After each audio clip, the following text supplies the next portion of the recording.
Izandla eziningi zenza umsebenzi ubelula.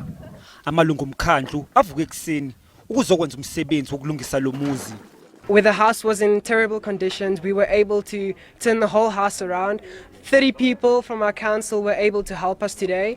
They offered up their whole Saturday to help us here today and just give these people some hope, like just to see like, hey, there is still some hope, and just to see that the community cares for them, they love them, and they still see some hope for them. Lolu hlelo umakhelwane wezithandani.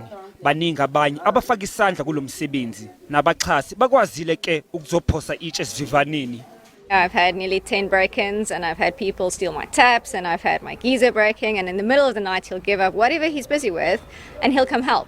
And so Nina has given up time with Chris for him to come help me. So I felt like this was the right thing to do because no one else is looking at his house and going, let's give him a hand. And if I had the means and the opportunity, and I knew the people that could help, why not ask them and see if we could make this a possibility?